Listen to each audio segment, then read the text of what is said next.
Olá, eu sou o João das Plantas e esse vídeo é sobre a Colocasia esculenta ou inhame roxo, como é conhecida popularmente, essa planta com as folhas pretas que vai deixar os seus ambientes, as suas decorações com plantas ou o seu jardim com uma coloração diferente das folhas verdes normais e tradicionais que a gente já está muito acostumado, então vai dar mais destaque para as suas folhagens, para as suas composições com plantas. Então eu vou começar te apresentando essa planta em detalhes, contar as principais características dela e também vou te dar algumas dicas para o cultivo com base na minha experiência de cultivo dessa planta aqui. Então acompanhe esse conteúdo comigo. Se você é novo ou novo aqui no canal e ainda não é inscrito ou inscrito, se inscreva, porque aí você consegue acompanhar os novos vídeos que eu publicar por aqui pra você. Já tô aqui com minha Colocasia esculenta para te mostrar essa planta em detalhes e contar as principais características dela. Bom, então visualmente o que a gente percebe nessa planta é que ela tem essas folhas de coloração preta, que é incrível, é muito diferente, e ela também tem folhas bem fininhas, elas não são folhas muito coriáceas,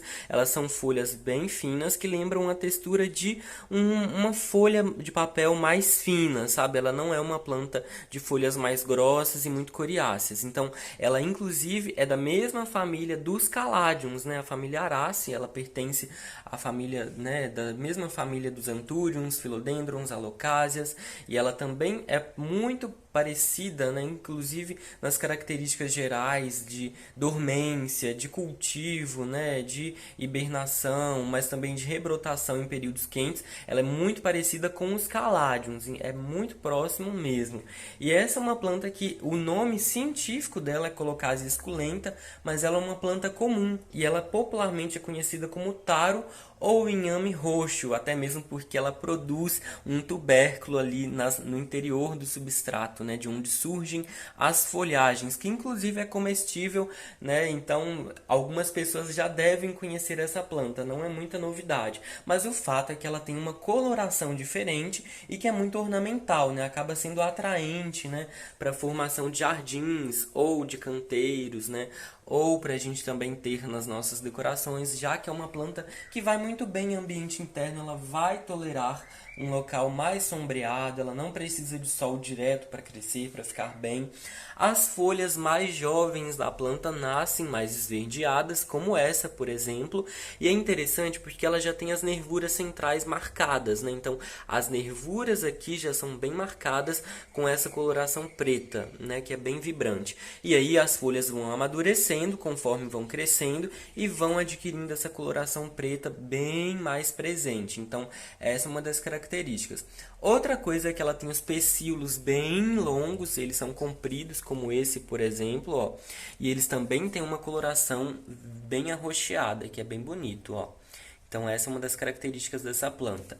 Eu tenho aqui duas mudas ali implantadas, né? E ela tá assim. Mas sabe que essa planta, inclusive, ela cresce mais, ela fica grande. É uma planta que, inclusive, vai crescer, vai, né, estar sempre presente em locais mais úmidos, né? Locais à beira de lagos ou de rios. Então, às vezes é comum a gente avistar essa planta nesses locais, porque ela vai gostar, né, desse ambiente mais fresco, com bastante umidade. Então, é comum a gente, inclusive, ver em locais abandonados. Parece um mato, mas também pode ser utilizada como uma planta ornamental, inclusive em jardins e em outras composições. Em projetos paisagísticos em geral, né, onde os jardineiros ou arquitetos projetam essa planta muitas vezes até em touceiras, né, em canteiros, várias mudas juntas para que ela forme, né, uma composição e uma ornamentação de canteiros e outros espaços. É uma planta que é nativa da Ásia, né? Então ela é uma planta de uma região mais tropical, que vai gostar de um calor, de uma umidade. Então isso também já facilita para o cultivo aqui no Brasil. Ela tem a particularidade de hibernar, já que no período do inverno ela pode perder todas essas folhas, né? Mas aí fica tranquilo, porque aí a batata, né, o tubérculo da planta vai permanecer ali, e quando esquentar de novo, provavelmente na primavera, né, quando começar a chover, fazer calor de novo, a planta rebrota sozinha. Então você não precisa se preocupar, porque é uma planta que não gosta de frio, né? Uma planta tropical que precisa de calor e muitas chuvas com frequência. É uma planta que tem essas folhas em formato de coração, né, que é bem bonito também. Ela tem os lóbulos aqui entreabertos. O verso das folhas também tem essa coloração bem acinzentada, né, puxada para o preto. É muito bonito, bem interessante, né? E ela fica com folhas cada vez maiores e é uma planta rizomatosa. Como eu te falei, ela tem um tubérculo ali, aqui no substrato, de onde surgem essas folhas. Então é uma planta também, né, tuberculosa ou rizomatosa. Rizoma é um caule, né, que geralmente cresce em formato de raiz, né, com uma característica mais horizontal. Inclusive, isso vai gerando novos brotos. A própria planta vai se reproduzindo, multiplicando, né, por si só.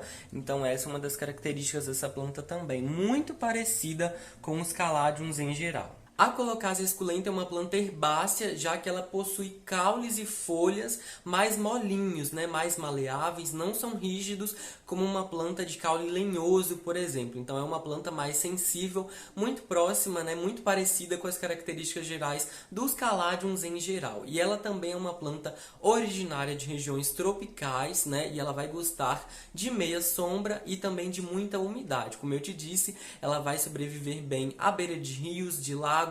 Então é comum que essa planta, né, costume brotar, nascer, né, à beira desses locais com bastante umidade, e ela geralmente também vai preferir um local à meia sombra, sem tomar sol o dia todo, porque essas folhas aqui não vão tolerar muito bem o sol pleno, mas elas podem acabar se adaptando a essas condições também.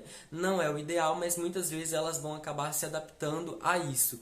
E é uma planta, então, perfeita para dentro de casas, para ambientes internos ou para varandas, né, áreas mais cobertas, mas que ainda assim vão receber algumas horinhas de sol direto, que isso contribui muito para o crescimento dessa planta aqui em geral. Então, é uma planta para meia sombra, para um ambiente de luz difusa, luz filtrada, né, ou de luz parcial, que vai receber luz por alguma parte do dia. E também é uma planta que vai amar a umidade, ela gosta de regas frequentes, ela ama períodos de chuva, então geralmente na primavera é quando elas estão a todo vapor, né, primavera e verão, elas estão no auge da beleza, elas vão crescer, vão ter folhas maiores, então a planta ama calor, né, um solzinho e muita umidade.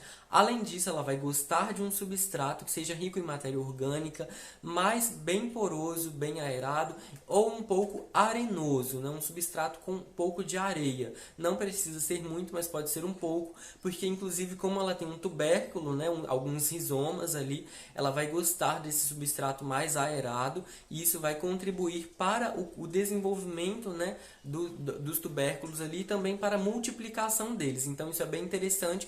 E se você vai plantar ou replantar a sua colocasia, ou o seu taro, ou o seu inhame roxo, é interessante que se você puder usar um pouco de areia ou de perlita nessa mistura de substrato, isso vai contribuir muito para essa planta. A adubação para essa planta não é tão importante, não é tão necessária, mas ela pode ser feita principalmente na primavera ou no verão, porque aí a planta vai estar num auge de crescimento, ela vai crescer mais, né, e vai gerar folhas maiores, então ela vai estar com o metabolismo mais ativo e vai precisar desses nutrientes para continuar crescendo. Então você pode adubar principalmente na primavera e no verão.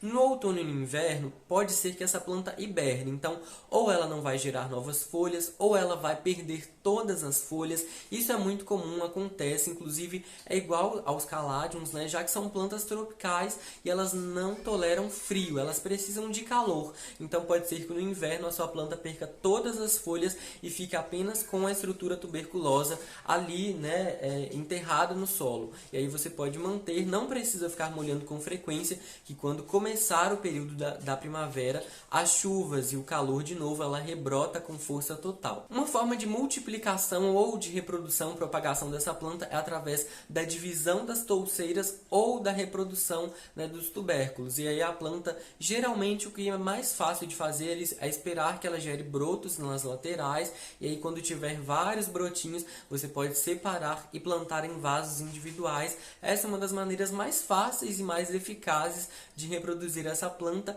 e essas então são as dicas básicas para o cultivo da Colocasia esculenta. Você gostou desse vídeo? Me conta aí nos comentários. Se você gostou, não esqueça de curtir o meu vídeo, se inscrever no canal se você ainda não é inscrito ou inscrito. Um abraço para você e até o próximo vídeo.